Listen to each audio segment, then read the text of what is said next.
मेरा नाम टीना है और ये उड़ान सीरीज़ का सेकेंड एपिसोड है। उड़ान सीरीज़ में हम उन लड़कियों की बात कर रहे हैं जिन्होंने अपने लाइफ में फ़िज़िकल डिसेबिलिटी को फेस किया है और अपने लाइफ में उसका एक नया डेफिनेशन चूज़ किया है। यूएसए में डॉक्टर्स ने 3 बार मुझे मरा हुआ डिक्लेयर किया। मुझे ये नहीं पता था कि कोमा से बाहर आने के बाद मेरा गोल क्या है। गर्दन के नीचे मैं पैरालाइज थी। 10 साल बाद मुझे पता है कि मेरा गोल जितने लोगों को हो सके उतने लोगों को इंस्पायर और मोटिवेट करना है। विराली मोदी।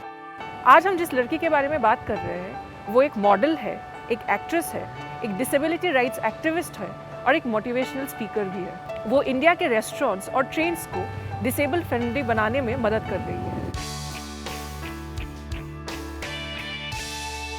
2006 की बात है जब विराली इंडिया आई थी यूएस से अपने पेरेंट्स के साथ। वो यहाँ से जब वापस गई वो बीमार पड़ गई थी और ये डिटेक्ट नहीं हो पाया था कि उनको मलेरिया है। इस लेट डिटेक्शन के चक्कर में विराली हॉस्पिटलाइज हुई और कोमा में चली गई।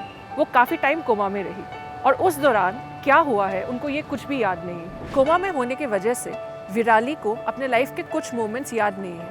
उन्होंने उस मोमेंट्स को स्पेंड तो कर लिया है लेकिन आपके और हमारी तरह उनको एक्सपीरियंस नहीं किया। 29 सितंबर 2006 में जब विराली का बर्थडे था तो सब लोग उनके साथ सेलिब्रेट तो कर रहे थे लेकिन विराली तब भी कोमा में थी। अचानक एक मिरेकल हुआ और विराली ने अपनी आँख खोली। उनकी माँ का ये कहना है कि वो अपनी बेटी को हर दिन ये बताती थी कि तुम्हें ज़िंदगी चुननी है और शायद विराली ने अपनी माँ की बात सुन ली थी। विराली को ट्रैवल करना बहुत पसंद है लेकिन इसी ट्रैवलिंग के दौरान उनका यौन शोषण हुआ, एक नहीं 3 बार। जिन कूली के मदद से वो ट्रेन में चढ़ती थी उन्हीं कूली ने 3 बार उनको ऐसे छुआ कि जैसे वो कोई मांस का टुकड़ा हो। उस वक्त विराली कुछ नहीं बोल पाई क्योंकि उन्हीं के मदद से वो ट्रेन में चढ़ रही थी। लेकिन बाद में जब उन्होंने आवाज़ उठाई तब भी इमीडिएटली कोई एक्शन नहीं लिया गया। इसी के चलते उन्होंने change.org में एक पिटिशन डाला कि जो हमारे ट्रेन्स हैं उनको डिसेबल फ्रेंडली बनाना चाहिए। लेकिन विराली को ये बोला गया कि तुम डिसेबल्ड वाले कंपार्टमेंट में ट्रैवल करो। विराली जब उन कंपार्टमेंट्स को देखने गई तो उन्हें ये दिखा कि जो रैंप होता है जिस पे व्हील चेयर से चढ़ाई करते हैं वो सारे रैम्प्स टूटे हुए होते थे, सीट्स अच्छे नहीं होते थे, कोई प्राइवेसी नहीं होती थी।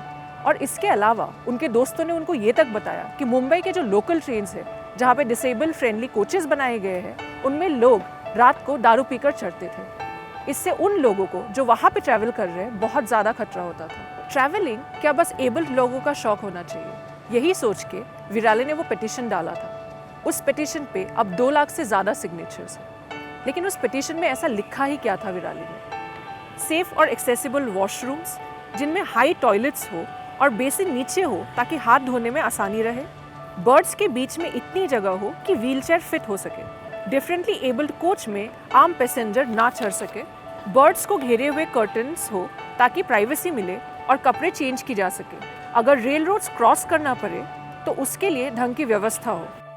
एक एबल बॉडीड इंसान को एक डिसेबल्ड इंसान की जो तकलीफ़ें होती है वो बारीकी से समझने में थोड़ी सी तकलीफ होती है।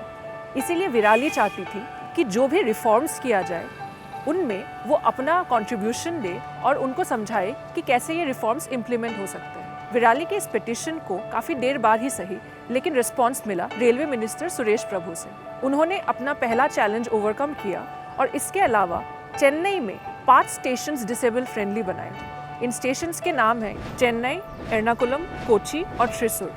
यहाँ पे डिसेबल फ्रेंडली इंफ्रास्ट्रक्चर को इंट्रोड्यूस किया गया। उड़ीसा और हैदराबाद में भी एक ट्रेन को डिसेबल फ्रेंडली किया गया है। हम लोगों का फेवरेट काम होता है कि जब भी कोई अच्छी चीज़ की शुरुआत होती है तो हमें सबसे पहले उस पर डिस्करेजिंग कमेंट करना होता है। विराली के साथ भी ऐसा ही हुआ। जब उन्होंने अपना ये चेंज पिटिशन डाला लोगों ने ये बोला कि जब तुम्हारा यौन शोषण हो चुका है तो तुम इस बारे में पब्लिकली सबके सामने क्यों बात कर रही हो। विराली से जब बात हुई उन्होंने ये एक्सेप्ट किया कि एजुकेशन और जगह का बहुत प्रिविलेज होता है। इंडिया में बहुत सारी डिसेबल्ड औरतें गांव में भी रहती हैं, उनके पास वो आवाज़ नहीं होती जो विराली के पास है।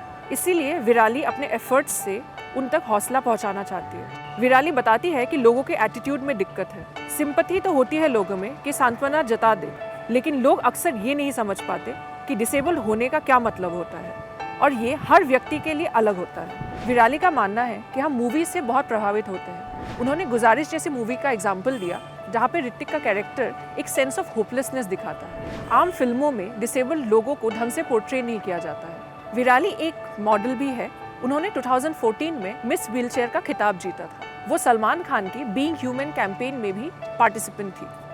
लेकिन विराली ये बताती है कि डिसेबल होने के वजह से उनको बहुत सारे ऑफर्स नहीं मिलते हैं। वो ये पूछती है कि एक डिसेबल्ड इंसान को पोर्ट्रे करने के लिए हम एक एबल बॉडीड एक्टर को क्यों चुन लेते हैं। विराली को भी सब लोग उनकी शादी के बारे में बहुत पूछते हैं। इनफैक्ट अगर आप विराली टाइप करके सर्च मारोगे तो एक कीवर्ड होगा विराली मोदी हस्बैंड। विराली को लोग ये बोलते हैं कि तुम इतनी सुंदर हो, काश अगर व्हीलचेयर में नहीं होती तुम। विराली ऐसे कमेंट पे हंसते हुए बोलती है कि मैं अपने टिंडर प्रोफाइल का 99% मैच दिखा देना चाहती हूँ उन लोगों को। विराली अपने आप को ऐसे डिस्क्राइब करती है, the name is Hot Wheels and I will run over your toes if you are mean to me. I am a queen and my wheelchair is my throne. Virali एक सिंहासन में बैठी हुई रानी है जो अपनी ज़िंदगी भरपूर जी रही है अपने तरीके से, और शायद आपको और मुझे भी सिखा रही है कि अपनी ज़िंदगी को कैसे जिए। मुझे विराली के स्टोरी से बहुत ज़्यादा इंस्पिरेशन मिला। उनसे बात करने के बाद बहुत ज़्यादा पॉजिटिव एटीट्यूड आया है मुझ में। अगर आपको उनकी कहानी उतनी ही इंस्पायरिंग लगी तो आप इस सीरीज़ के आगे के एपिसोड्स भी देखिए और उन औरतों की कहानियों को जानिए। इसके अलावा आप हमारे फेसबुक पेज ऑर्डिनरी को लाइक करें और हमारी यूट्यूब चैनल को सब्सक्राइब करें। Thank you.